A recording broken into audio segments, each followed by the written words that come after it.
After finishing the filming of The Joker 2, we are expecting a lot from this new installment, because more than a superhero movie, behind the character of the Joker hides much more. The Joker is perhaps the most famous villain in the history of comic books. This cruel character has had several incarnations, from a criminal who only thought about money, to a chaotic anarchist who just wants to see the world burn. Very few characters have had as many nuances and motivations as the Joker. Many times we come to question if he is really the one who is right. Today we're going to take a closer look at the chaotic mind of the Joker, a character who is often known for saying that everyone is one step away from insanity. And for more videos of your favorite movies and series, don't forget to subscribe to this channel. You're on the Oasis Geek.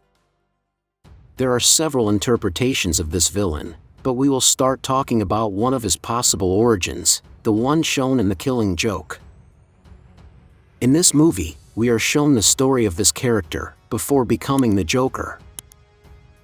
He was an ordinary person who was in a financial crisis and was trying to make a living as a comedian. He had a wife who was pregnant, and we are shown that this character suffered from depression, whose only purpose in life was to fight for his family.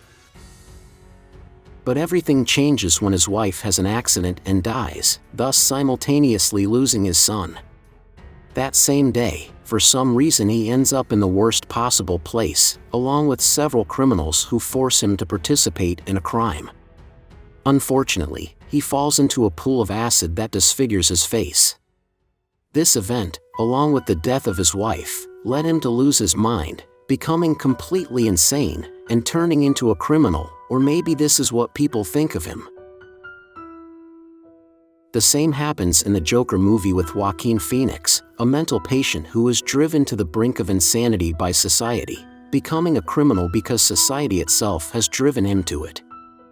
If there is one thing all Joker origin stories share in common, it is that the Joker is a product of the society around him. The Joker's philosophy is inspired by the nihilism of Friedrich Nietzsche. The Joker is shown as an old person who has lost his purpose in life, and discovers a different perspective on it, and in turn, wants to make a change, often through anarchism, or by renouncing the rules of society.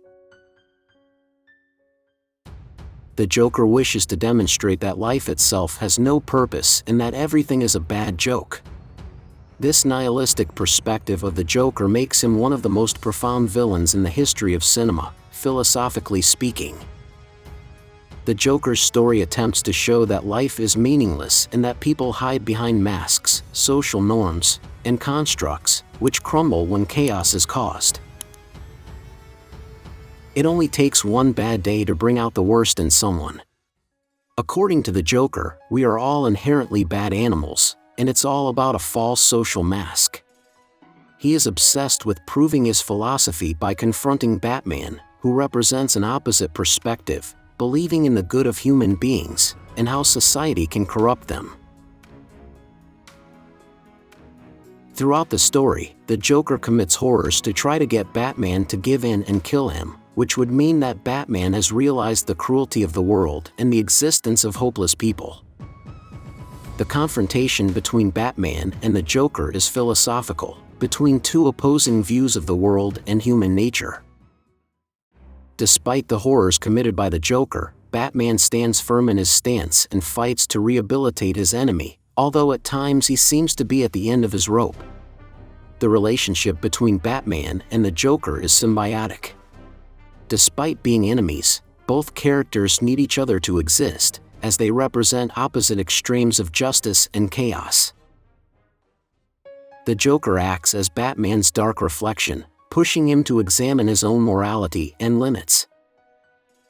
Over the years, the Joker has carried out different acts of violence to destabilize Batman and prove that deep down, we are all the same. For example, in Alan Moore's iconic The Killing Joke story, the Joker shoots and paralyzes Barbara Gordon, aka Batgirl, and kidnaps and tortures Commissioner Gordon in an attempt to prove that it only takes one bad day for someone to go mad. Despite all this, Batman continues to demonstrate his resilience and commitment to justice, rejecting the Joker's nihilistic claims. Batman believes that people can change and improve and that there is hope even in the most hopeless cases. For this reason, Batman does not kill the Joker but instead takes him to Arkham Asylum again and again, in the hope that he can one day be rehabilitated. In the movie The Dark Knight, Christopher Nolan proved him right, although at the end of the movie, the Joker was defeated by Batman. One bad day was enough to turn Harvey Dent from an honest and moral person into a remorseless killer. This transformation of Harvey represents much more than a simple origin of a character. It is the personification of the Joker's philosophy, that for him humans have two faces, one that we show to society and one of who we really are. Batman never understands the Joker's approach in the film at any time. The Joker exists because of Batman's naivety and lack of malice. His ultimate goal is to get Batman to kill him because if Batman kills him, it means that he has understood that the world is cruel and there are hopeless people.